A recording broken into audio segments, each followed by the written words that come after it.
نحن نتحدى أهل البدع والأهواء، أهل البدع العقائدية وأهل البدع السياسية. نقول بيننا وبينكم السلف، بيننا وبينكم الكتب.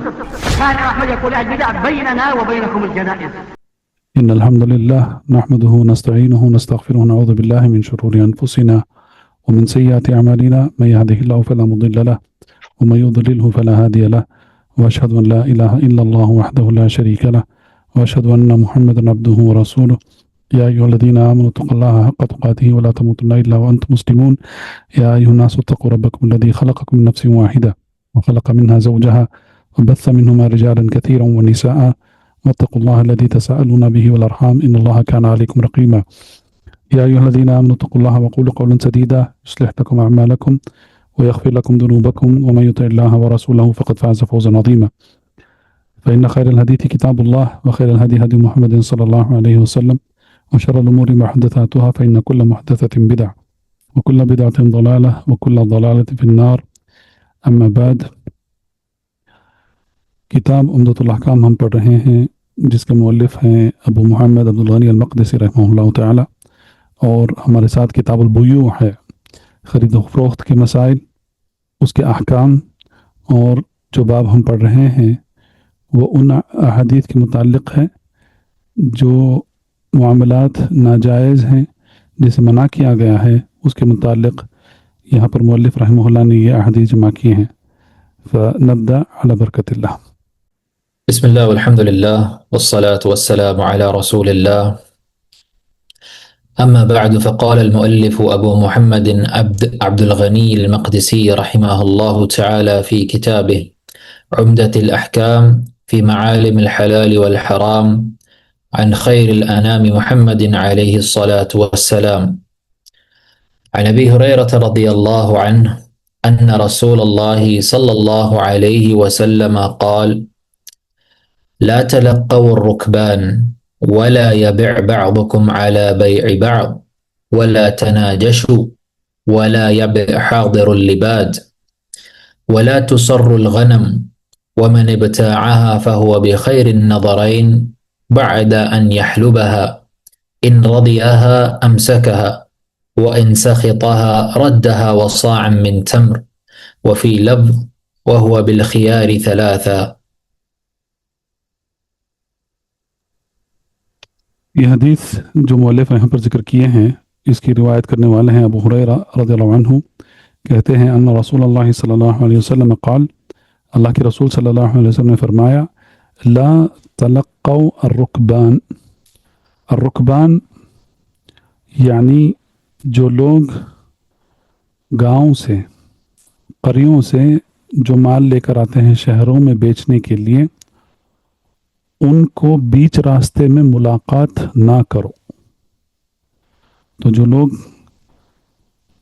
عموماً دیہات کے لوگ ہیں، وہیں پر زراعت وغیرہ ہوتی ہے، تو وہاں سے وہ مال لے کر آتے ہیں شہروں میں، اور شہروں کے جو بازار ہوتے ہیں وہاں پر وہ ان کو بیچتے ہیں. تو یہاں پر سب سے پہلے جو منع کیا گیا ہے کہ ان لوگوں کو شہروں کے بازاروں سے پہلے ان سے ملاقات نہ کرو. تو یہ ملاقات کا مطلب کیا ہے، اس کی تفصیل آئے گی. دوسری بات جو ذکر کی گئی ہے یہاں پر، وَلَا يَبِعْ بَعْضُكُمْ عَلَى بَيْعِ بَعْضٍ. اگر کسی نے ایک معاملہ طے کر لیا ہے تو اس معاملے پر تم اپنا معاملہ نہ ظاہر کرو. یعنی اگر کسی نے کسی چیز خریدنے کا فیصلہ کر لیا ہے، اس میں یہ طے ہو گیا ہے کہ یہ چیز اس کو بیچی جائے گی اور اس کی قیمت بھی طے ہو گئی ہے، تو کسی اور شخص کو آ کر یہ کہنا کہ میں اس کے لیے تمہیں زیادہ قیمت دوں گا، مثال کے طور پر ایسا کہہ کر جو معاملہ طے ہو چکا ہے اس معاملے کے اوپر وہ اپنا معاملہ اس پر ظاہر نہیں کر سکتا ہے. ولا تناجشوا، اور تناجش اس سے پرہیز کرو. تناجش کیا ہے یہ بھی انشاءاللہ اس کی تفصیل آئے گی. ولا يبع حاضر لباد، یعنی جو جو لوگ شہروں میں رہتے ہیں وہ جو دیہات میں رہتے ہیں، بادیہ میں رہتے ہیں، ان کو اپنی چیزیں نہ بیچیں. ولا تصر الغنم، تو غنم بھیڑ بکریاں ہوتی ہیں، تو بھیڑ بکریوں کو بعض لوگ کیا کرتے ہیں، ان جو دودھ ہوتا ہے اس کو نکالتے نہیں ہیں، اس کو چھوڑ دیتے ہیں. تو ایسے لگتا ہے کہ یہ بھیڑ یا یہ بکری یہ زیادہ دودھ دینے والی ہے. تو اس سے کیا ہوتا ہے، اس سے دھوکہ ہوتا ہے. وَمَنْ ابْتَاعَهَا فَهُوَ بِخَيْرِ النَّظْرَيْن، تو جو ایسا اس کو بیچ دیا جاتا ہے، مثال کے طور پر کوئی بکری ہے اور دکھنے میں لگتا ہے کہ وہ بہت زیادہ دودھ دینے والی ہے، لیکن اصل میں کیا ہے کہ وہ کئی دنوں سے اس کا دودھ نکالا نہیں گیا ہے. تو اسی لیے جب ایسا معاملہ طے ہو جاتا ہے تو جو اس کو خرید لیتا ہے اس کے پاس دو خیار ہیں. بعد ان یحلبها، تو جب وہ اس کا دودھ نتھار لیتا ہے تو اسے پتہ چلتا ہے کہ دراصل یہ ایسا کیا گیا ہے. تو جب وہ اس کا دودھ نتھار لیتے ہیں تو پھر لگتا ہے کہ وہ زیادہ دودھ دینے والی بکری نہیں ہے. تو جب ایسا معاملہ ہے ان رضیہا، تو اگر اس کو ٹھیک لگا معاملہ تو وہ رکھ لے سکتا ہے اس کو. نہیں، اگر اس کو پسند نہیں آیا، وہ ان سخطہا، یعنی اس کو پسند نہیں آیا، اسے ایسا لگا کہ اسے دھوکہ دیا گیا ہے، ردہا، اور اس کو اس نے واپس کر دیا، بیچنے والے کو واپس کر دیا. وصاعا من تمر، اور اس کے ساتھ جو بیچنے والا ہے اس کو 1 صاع کھجور کا دے دے گا. وفی لفظ، ایک اور حدیث میں یہ آیا ہے، وہو بالخیار ثلاثا، تو اس کو یہ خیار دیا جاتا ہے 3 مرتبہ. تو اس حدیث میں ان چیزوں کا ذکر کیا گیا ہے جو چیز جس طریقے کے معاملات ہیں جس سے منع کیا گیا ہے. تو سب سے پہلے کون سا معاملہ ہے، ان تلقوا الرکبان.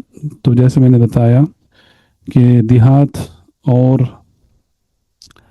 قریے کے لوگ اگر وہ وہاں سے مال لے کر آ رہے ہیں بازار، چاہے اناج ہو، چاہے سبزی ہو، چاہے پھل ہو، چاہے جانور ہو، اونٹ، گائے، بیل، بھیڑ بکری وغیرہ، تو وہ جب لے کر آتے ہیں شہروں میں ان کو بیچنے کے لیے، تو کچھ لوگ کیا کرتے ہیں، ان کو راستے میں ہی ان کو روک لیتے ہیں. راستے میں لوگ روک لیتے ہیں اور ان سے خرید لیتے ہیں، اور خرید کر وہ لے جا کر اسی مال کو شہروں کے بازاروں میں زیادہ قیمت میں بیچتے ہیں منافع کے لیے.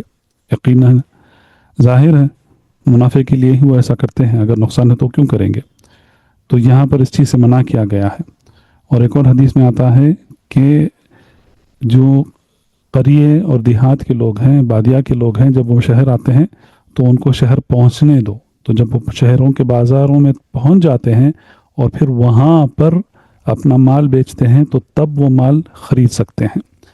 اس میں اس لیے منع کیا گیا ہے کہ اگر انہیں بیچ راستے میں ہی روک لیا جاتا ہے تو ان کو شہر میں اس کی قیمت کیا ہے یا اس کا دام کیا چل رہا ہے، یہ اس کا علم ان کے پاس نہیں ہوتا ہے.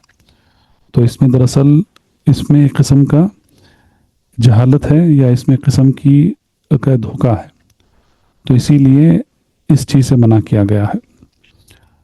ولا یبع بعضکم علی بیع بعض، اور جیسے میں نے بتایا کہ اگر کسی نے کوئی چیز خریدنے کا معاملہ طے ہو گیا ہے، دو شخص کے درمیان، ایک بیچا ہے اور دوسرا اس کو خرید لیا ہے اور اس کا دام طے ہو گیا ہے، تو تیسرے کو یہ اجازت نہیں ہے بلکہ اس کے لیے ناجائز ہے کہ وہ آ کر اس معاملے میں دخل اندازی کرے اور کہیں کہ میں تمہیں مثال کے طور پر اس سے اچھا دام اس چیز کے لیے میں دوں گا.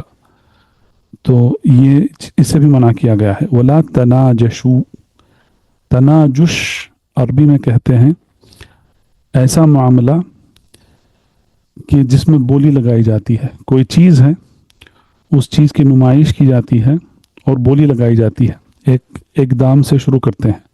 مثال کے طور پر اگر 10 اونٹ ہیں، ان اونٹوں کو خریداروں کے سامنے لا کر کھڑا کیا جاتا ہے اور اس پہ بولی لگائی جاتی ہے. شروع کرتے ہیں، کہتے ہیں کہ ہم بولی لگانا شروع کریں گے کہ ایک ایک اونٹ کی قیمت سمجھیں 1 لاکھ روپے ہے مثال کے طور پر. تو یہاں پر 10 اونٹ ہیں تو 10 لاکھ روپے وہ قیمت بنتی ہے 10 اونٹوں کی. تو بولی لگنا شروع ہوتی ہے. ایک کہتا ہے میں تمہیں 10,10,000 دوں گا، ایک کہے گا میں 10,20,000 دوں گا، 10,30,000 دوں گا. تو ایسے مختلف جو خریدار ہیں وہ اپنی بولی لگاتے ہیں. لیکن بعض ایسے لوگ ہوتے ہیں جن کی نیت دراصل خریدنے کی نیت نہیں ہے، وہ صرف اور صرف آ کر اس کا مال بڑھا دیتے ہیں تاکہ بیچنے والے کو زیادہ سے زیادہ مول ملے، قیمت ملے، اور پھر جب زیادہ قیمت پر وہ مال بک جاتا ہے تو وہ بیچنے والے کے پاس جاتے ہیں اور اپنا کمیشن لے لیتے ہیں. تو اسی کو کہتے ہیں تناجش. یہ ناجائز ہے.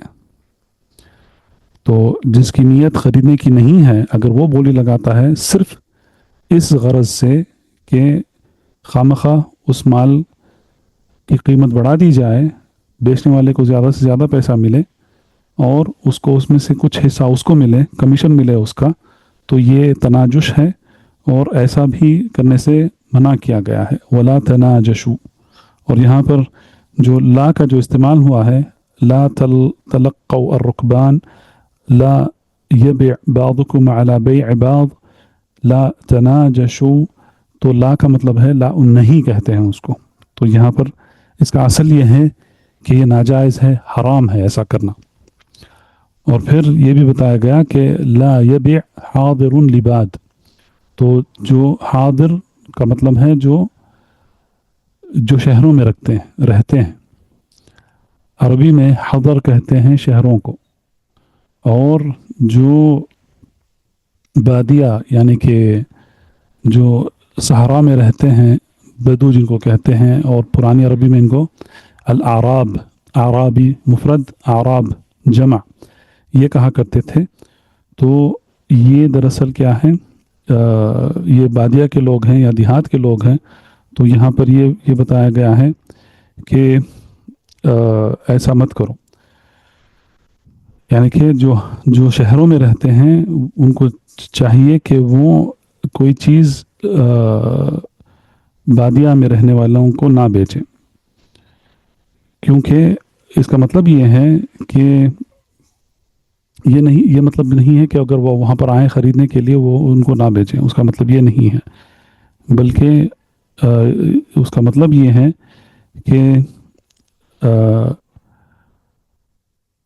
سب سے پہلے اگر اس دن کا وہ اس کی قیمت ہے، تو کیونکہ قیمتیں بدلتی رہتی ہیں، تو وہ کیا کرتا ہے کہ وہ اس مال کو روک لیتا ہے، اور اسی دن اگر قیمت زیادہ ہے تو وہ اسی قیمت پر اس کو روک لیتا ہے اور دوسروں کو بیچتا نہیں ہے. اور جب دور سے کوئی لوگ آتے ہیں دیہات سے یا بادیہ سے تو ان کو وہ وہی زیادہ قیمت میں ان کو وہ بیچتا ہے. اور اسی میں جو ہے ایک قسم کا یہ ناانصافی ہے، کیونکہ چاہیے کہ اگر کوئی بھی آئے، اس کے پاس کوئی بھی خریدار آئے، تو اس دن کا جو قیمت ہوتی ہے اس دن کا جو مول ہوتا ہے وہ اسی کے مطابق اس کا معاملہ کرے، طے کر لے معاملہ. لیکن ایسا اس کو روک کے رکھنا تاکہ اس کی قیمت بڑی رہے اور اس کے بعد ان کو بیچے. کیونکہ جب وہی بات ہے کہ جو بادیہ سے آتے ہیں، دیہات سے آتے ہیں، ریگستان سے آتے ہیں، یہ لوگوں کو پتہ نہیں رہتا ہے کہ اس دن کی قیمت کیا ہے. واللہ عالم. اور پھر جیسا یہاں پر بتایا گیا ولا تسروا الغنم، تو جو بھیڑ بکریاں ہوتی ہیں، غنم ان کو کہتے ہیں، تو ان کا دودھ نہ نکالنا تاکہ وہ ایسا لگے کہ وہ زیادہ دودھ دینے والی ہیں. تو اس کی تفصیل ہم نے اس حدیث میں دیکھ لی ہے. تو یہ سارے جو معاملات ہیں، یہ سارے معاملات دراصل ان سے منع کیا گیا ہے اور یہ ناجائز ہیں اس طریقے سے معاملات کرنا. اور اس کا مقصد ایک ہی مقصد ہے.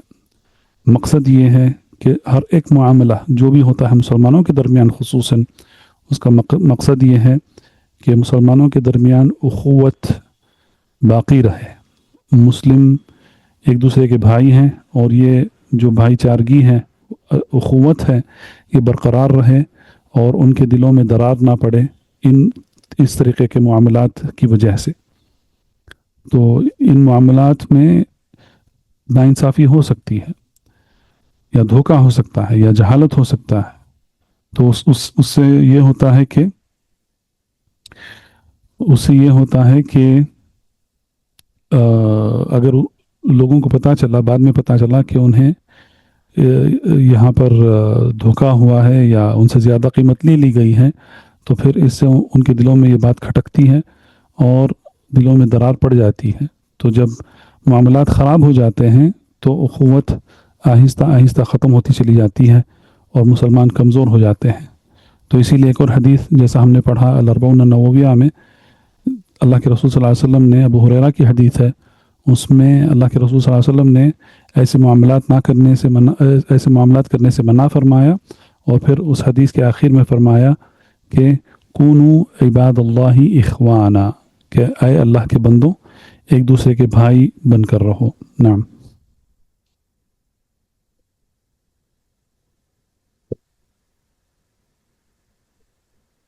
وعن عبد الله بن عمر رضي الله عنهما أن رسول الله صلى الله عليه وسلم نهى عن بيع حبل الحبلة، وكان بيعا يتبايعه أهل الجاهلية. كان الرجل يبتاع الجزور إلى أن تنتج الناقة ثم تنتج التي في بطنها. قيل إنه كان يبيع الشارف وهي الكبيرة المسنة بنتاج الجنين الذي في بطن ناقته. نعم. تو یہاں پر ایک اور جو معاملہ ہے اس سے منع کیا گیا ہے. تو سب سے پہلے حدیث کے الفاظ اس طریقے سے ہیں کہ عبداللہ بن عمر رضی اللہ عنہما فرماتے ہیں کہ ان رسول اللہ صلی اللہ علیہ وسلم نہا عن بیع حبل الحبلہ، یعنی کہ اللہ کے رسول صلی اللہ علیہ وسلم نے یہ منع کیا کہ جو بچہ، اونٹ کا بچہ مثال کے طور پر اپنی ماں کے پیٹ میں ہوتا ہے تو اس کو نہیں بیچا جاتا ہے. اور یہ ایک طریقہ ہوتا تھا زمانے جاہلیت کے لوگوں کو. اب یہاں پر گارنٹی نہیں ہے کہ بچہ پیدا ہوگا یا نہ ہوگا. ہو سکتا ہے کہ مر جاتا ہے بچہ یا پیدا ہوتے ہی مر جاتا ہے، اور پھر اس میں وہ ذکر ہے یا انثیٰ ہے. ذکر کا مطلب ہے کہ وہ میل ہے یا انثیٰ ہے یا فیمیل ہے. تو اس میں بھی یہ بھی پتہ نہیں چلتا ہے جب تک کہ وہ بچہ پیدا نہیں ہو جاتا ہے، تب تک یہ پتہ نہیں چلتا ہے. تو اسی لیے اس کی قیمت الگ ہوتی ہے، اس کی قیمت الگ ہوتی ہے. تو اسی لیے یہ اس میں جہالت ہے، اس میں تو پتہ نہیں ہے کہ کیا ہے. تو اسی لیے اللہ کے رسول صلی اللہ علیہ وسلم نے اس کو بھی منع فرمایا.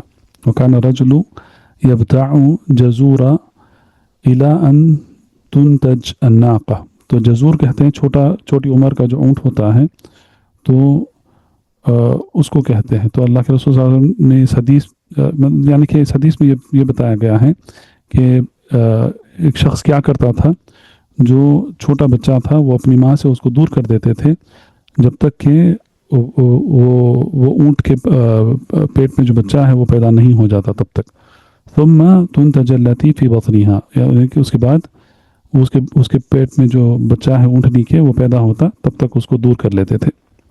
اور کہا جاتا ہے قیل انه كان يبيع الشارف وهي الكبيرة المسنة بنتاج الجنين الذي في بطن ناقة. تو اس کا مطلب یہ ہے کہ وہ اونٹنی جس کی عمر زیادہ ہے، بوڑھی اونٹنی ہے، اس کو وہ بیچتے تھے، اور اس کے پیٹ میں جو ہوتا تھا اس کے ساتھ اپنی ماں، یعنی کہ جو اونٹنی کے پیٹ میں جو بچہ ہے اس کو بھی وہ اپنی ماں کے ساتھ بیچ دیتے تھے. تو اسی لیے یہ زمانے جاہلیت کے لوگوں کا طریقہ تھا. تو یہ مختصر سے حدیث کے الفاظ ہیں. تو یہاں پر وہی بات ہے کہ اس میں کیا ہے، اس میں جہالت ہے. تو کیا ہو سکتا ہے، بچہ ہے مر کے بھی پیدا ہو سکتا ہے یا پیدا ہوتے ہی مر سکتا ہے. تو اسی لیے اس میں جہالت ہے، اس میں کچھ گارنٹی نہیں ہے. تو اسی لیے میں نے کہا، اگر آپ کو یاد ہے کہ اگر ہم جو بیع یعنی کہ خرید و فروخت کے شروط اور ارکان ہیں، اگر اس کو ہم اچھے طریقے سے ضبط کر لیں گے تو اس طریقے کے جو معاملات ہیں کیوں یہ جائز ہیں کیوں یہ ناجائز ہیں، اس میں ہمیں ان مسائل کو سمجھنے میں، ان احکام کو سمجھنے میں ہمیں آسانی ہوتی ہے۔ تو یہاں پر یہ جہالت ہے۔ تو جب کوئی چیز طے نہیں ہے تو اس کی قیمت کیسے طے کی جا سکتی ہے؟ تو جب اس کی قیمت طے نہیں کی جا سکتی ہے تو وہ نہیں بیچا جا سکتا ہے، کیونکہ مجلس العقد میں یہ ضروری ہے کہ بیچنے والا ہو، خریدنے والا ہو، اور اس کی قیمت ہو، اور جو چیز المعقود علیہ یعنی کہ جو چیز بیچی جا رہی ہے اور خریدی جا رہی ہے وہ اس کو متقوم کہتے ہیں، یعنی کہ وہ اس کو یہ کر سکتے ہیں، اس کو لا کر رکھ سکتے ہیں بیچنے کے لیے، تو جو خریدنے والا ہے وہ دیکھ سکتا ہے اور اس کی قیمت طے کر سکتا ہے۔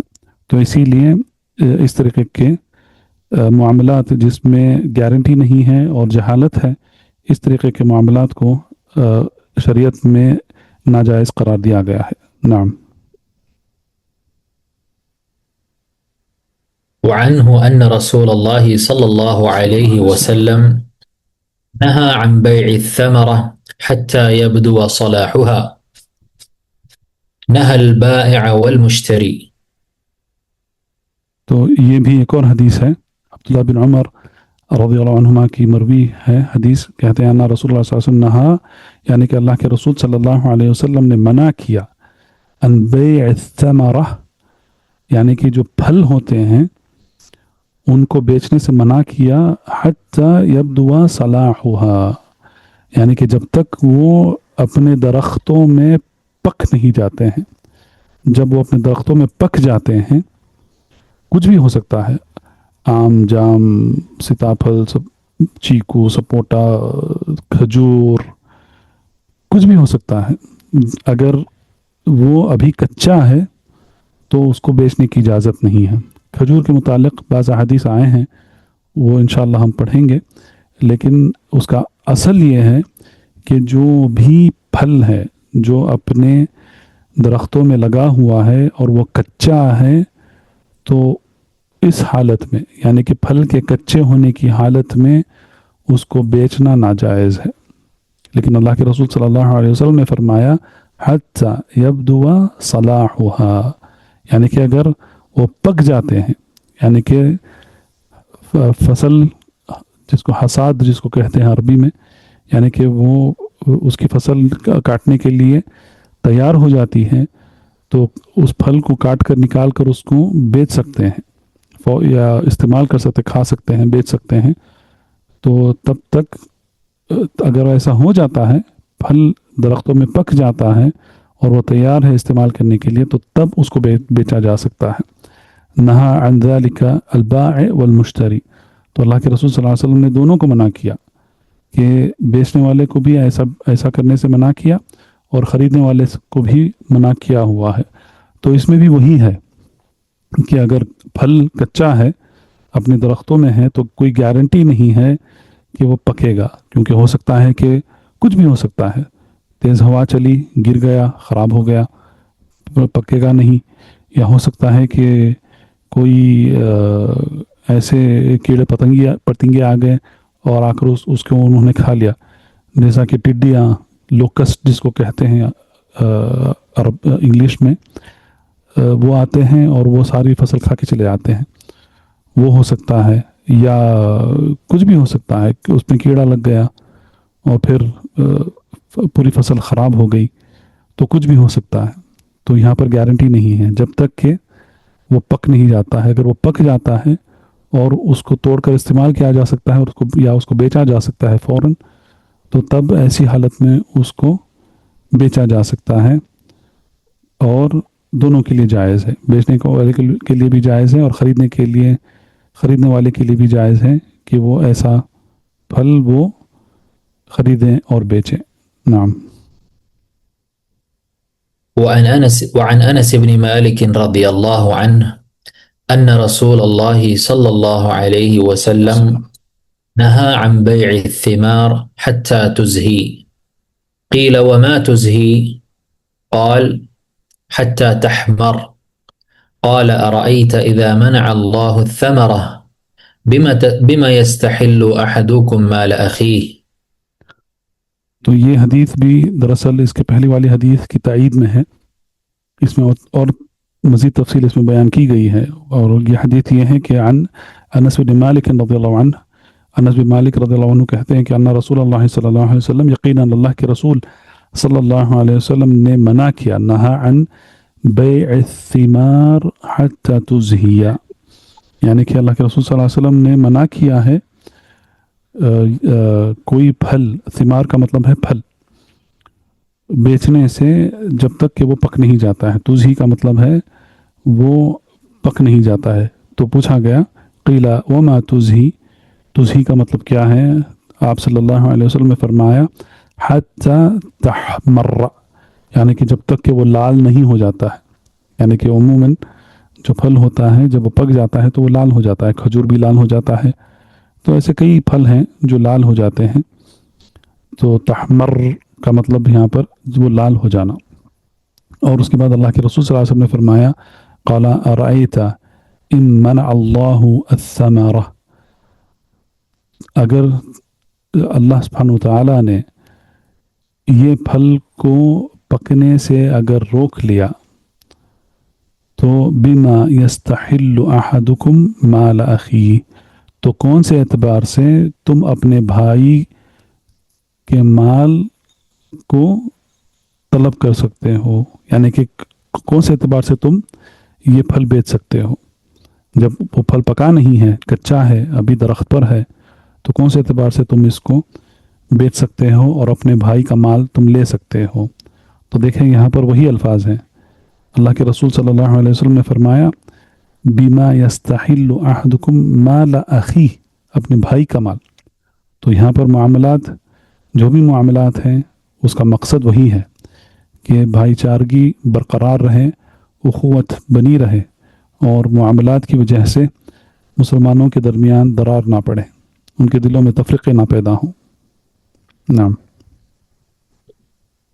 وعن عبد الله بن عباس رضي الله عنهما قال نهى رسول الله صلى الله عليه وسلم أن تتلقى الركبان وأن يبيع حاضر اللباد. قال فقلت لابن عباس ما قوله حاضر اللباد؟ قال لا يكون له سمسارا۔ تو یہاں پر ایک اور حدیث لائے ہیں مؤلف رحمہ اللہ، جس کی روایت کرنے والے ہیں عبداللہ بن عباس رضی اللہ عنہما، قال کہتے ہیں نہا رسول اللہ صلی اللہ علیہ وسلم ان تتلقى الرکبان، تو اللہ کے رسول صلی اللہ علیہ وسلم نے منع کیا کہ جو بادیہ سے، دیہات سے، ریگستان سے جو لوگ شہروں کی طرف آ رہے ہیں اپنا مال بیچنے کے لیے، ان کو بیچ راستوں میں روک کر ان سے معاملے طے مت کرو۔ اور وَأَنْ يَبِيعَ حَاضِرٌ لِبَادٍ، اور یہاں پر وہی بات ہے کہ کوئی شہر میں رہنے والا جو دیہات میں رہتا ہے اس کو کوئی چیز نہ بیچے۔ تو یہاں پر عبداللہ بن عباس رضی اللہ عنہما کا فقہ میں اس حدیث میں پتہ چلتا ہے۔ قال، تو کہا گیا، فقلت لابن عباس، اور انہوں نے کہا، جنہوں نے اس کی روایت کی ہے تابعی، وہ کہتے ہیں کہ میں نے عبداللہ بن عباس سے یہ دریافت کیا، ما قولہ حاضر لباد، یعنی کہ اللہ کے رسول صلی اللہ علیہ وسلم کا جو قول ہے کہ یہ کیا معنی، اس کا مطلب کیا ہے کہ شہر میں رہنے والا ایک بادیہ یا دیہات میں رہنے والے کو مال نہیں بیچے گا۔ تو یہاں پر انہوں نے اس کی تفصیل بتاتے ہوئے ایک اور مسئلہ بتایا یہاں پر کہ لا یکون لہ سمسارا، تو اس کے لیے سمسار کا مطلب ہے جس کو مڈل مین کہتے ہیں، یعنی کہ جو کمیشن لیتا ہے، تو وہ نہیں ہونا چاہیے ان کے درمیان، کیونکہ یہ جو لوگ ہیں سمسار، تو یہ کیا کرتے ہیں، وہ خواہ قیمت کو بڑھا دیتے ہیں تاکہ انہیں زیادہ سے زیادہ کمیشن مل سکے۔ تو یہ جو ان کو جو بیچنے کا جو طریقہ ہے، شہر والے جب اگر کوئی دیہات یا بادیہ کے لوگوں کو کوئی کچھ بیچ رہے ہیں تو اس کی تفصیل ہے انشاءاللہ. ابھی وقت کی کمی ہونے کی وجہ سے ہم اس کی تفصیل میں نہیں جا سکتے ہیں، لیکن انشاءاللہ اگلے درس میں ہم اس کی تفصیل دیکھیں گے. لیکن یہاں پر یہی بات بتائی گئی ہے کہ ان کے درمیان کوئی سمسار یعنی کہ ایسا بروکر یا مڈل مین نہیں ہونا چاہیے جو کیونکہ بادیہ کے لوگ، دیہات کے لوگ، ان کو قیمت کا پتہ نہیں ہوتا ہے، تو وہ سیدھے سادے ہوتے ہیں عموماً.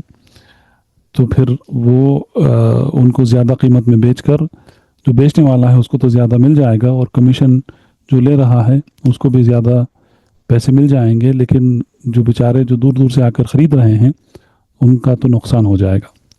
تو اس طریقے کو بھی منع کیا گیا ہے. نعم. وعن عبد الله بن عمر رضي الله عنهما قال نهى رسول الله صلى الله عليه وسلم عن المزابنة أن يبيع ثمر حائطه إن كان نخلا بتمر كيلا، وإن كان كرما أن يبيعه بزبيب كيلا، أو كان زرعا أن يبيعه بكيل طعام. نهى عن ذلك كله. نعم. ایک اور حدیث ہے یہاں پر، اور یہ 7ویں حدیث ہے اس باب کی. اس میں عبداللہ بن عمر رضی اللہ عنہما کہتے ہیں کہ نہا رسول اللہ صلی اللہ علیہ وسلم المزابنہ، رسول اللہ صلی اللہ علیہ وسلم نے مزابنہ اس طریقہ کا معاملہ کرنے سے منع کیا ہے. وہ کیا ہے؟ ان یبیع ثمرۃ حائطہ ان کان نخلا بتمر کیلا، یعنی وہ جو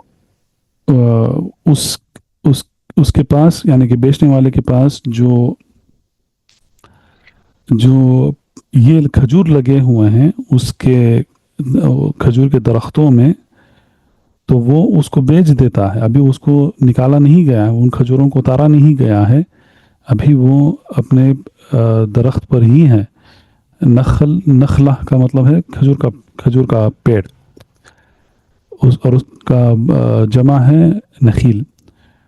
تو اس کے حائط کا مطلب ہے اس کا جو یہ ہوتا ہے، اس کا جو باغ ہوتا ہے، اور اس کی جو باؤنڈری ہوتی ہے، اس کے اندر جو درخت ہیں، کھجور کے جو درخت ہیں، اس پر کھجور لگے ہوئے ہیں، تو وہ کیا کرتا ہے، وہ اس کو درخت پر ہی بیچ دیتا ہے، اور اس کے بدلے جو خرید رہا ہے اس کو بیچ دیتا ہے، اور جو خرید رہا ہے اس کے بدلے میں اس کے برابر دوسرے کھجور لے لیتا ہے. اس کو کہتے ہیں مزابنہ. او کان کرما ان یبیعہ بزبیب کیلا. کرم کا مطلب ہے انگور کو عنب بھی کہتے ہیں اور کرم بھی کہتے ہیں. تو دونوں کھجور اور انگور دونوں کے متعلق اس طریقے کا معاملہ کرنا اللہ کے رسول صلی اللہ علیہ وسلم نے منع کیا ہے کہ اگر انگور ہیں اور انگور وہ اپنے بیلوں پر ہے، ابھی ان کو توڑا نہیں گیا ہے، تو وہ کیا کرتا ہے، وہ انگور کو وہ درخت پر ہی کسی خریدار کو بیچ دیتا ہے، اور ان انگوروں کے بدلے میں وہ کیا لیتا ہے، زبیب، یعنی کہ منقع. زبیب کا مطلب ہے منقع. تو اس کے بدلے میں وہ کیا کرتا ہے، وہ زبیب یعنی کہ منقع لے لیتا ہے. او کان زرعا ان یبیعہ بکیل طعام، یعنی کہ یہ ایک اور مثال ہے کہ ہو سکتا ہے کہ وہ اناج ہے، اناج کچھ بھی ہو سکتا ہے، گیہوں، بارلی، کوئی بھی ہو سکتا ہے. اس زمانے میں گیہوں اور بارلی ہی ہوا کرتی تھی اناج. آج بھی جزیرۃ العرب میں چاول نہیں پکتا ہے کیونکہ اس کے لیے بہت زیادہ پانی چاہیے، کھڑا ہوا پانی چاہیے. تو اسی لیے آج بھی گیہوں اور بارلی اور مکہ یہ 3 کم پانی میں اٹھ جاتے ہیں، تو یہ اس کی زراعت ابھی بھی ہوتی ہے. تو ایسا کوئی اناج اگر وہ اس کے پودوں پر ہے تو اس کو بیچ دیتا ہے، اور اس کے بدلے میں وہ دوسرا کچھ لے لیتا ہے. طعام کا مطلب ہے یہاں پر کھانے کی چیز. تو اناج، یہاں پر اناج اس کے پودوں پر ہے اور اس کو وہیں پر بیچ دیتا ہے، اور اس کے بدلے میں وہ کیا کرتا ہے، دوسرا اناج لے لیتا ہے. نہا عن ذالک کلہ. تو کہتے ہیں عبداللہ بن عمر رضی اللہ عنہما کہتے ہیں کہ اللہ کے رسول صلی اللہ علیہ وسلم نے ایسی ہر ایک طریقے کو آپ صلی اللہ علیہ وسلم نے منع کیا. تو اصل کیا ہے؟ تو اگر ہم ان سارے حدیث کو ہم دیکھیں تو اصل یہ ہے کہ سب سے پہلے پھل جو ہے وہ اگر کچے ہیں تو ان کو نہیں بیچا جا سکتا ہے، ان کو پکنا چاہیے. پک کر یا تو اس کو درخت پر ہی بیچا جا سکتا ہے اگر وہ پک گئے ہیں تو، یا اس کو اس فصل کو کاٹ کر پھر اس کو بیچا جا سکتا ہے. اور پھر یہ جو حدیث ہے عبداللہ بن عمر کی حدیث جو ہے اس میں ربا بھی ہو سکتا ہے. اس کو کہتے ہیں ربا الفضل، کہ کوئی کم کوالٹی کی چیز دے کر اچھی کوالٹی کی چیز لے لینا، یا اچھی کوالٹی کی چیز دے کر کم کوالٹی کی چیز لینا، یہ بھی اس کو ربا الفضل کہتے ہیں. اس کے متعلق بھی احادیث آئیں گی. لیکن اس طریقے کے جو معاملات ہیں جس میں سب سے پہلے گارنٹی نہیں ہے کہ یہ معاملہ ہو سکتا ہے، دونوں کو، بیچنے والے کو اور خریدنے والے دونوں کو نفع پہنچتا ہے، ہو سکتا ہے کہ صرف ایک کو نفع پہنچے اور ایک کا نقصان ہو جائے. تو ایسے معاملات جس میں ایک یا دونوں کو نفع نہیں ہے، نقصان ہے، تو ایسے معاملات کو ہی شریعت نے منع کیا ہے. تو اس کے ساتھ آج کا درس ختم کرتے ہیں. وباللہ توفیق، وصلی اللہ علی نبینا محمد وعلی آلہ وصحبہ وسلم. سبحانک اللہم بحمدک، اشہد ان لا الہ الا انت، استغفرک واتوب الیک. سبحان ربک رب العزت عما یصفون، وسلام علی المرسلین، والحمد للہ رب العالمین. بارک اللہ فیکم اجمعین. السلام علیکم ورحمۃ اللہ وبرکاتہ. فاعلم أنه لا إله إلا الله واستغفر لذنبك وللمؤمنين والمؤمنات والله يعلم متقلبكم ومثواكم.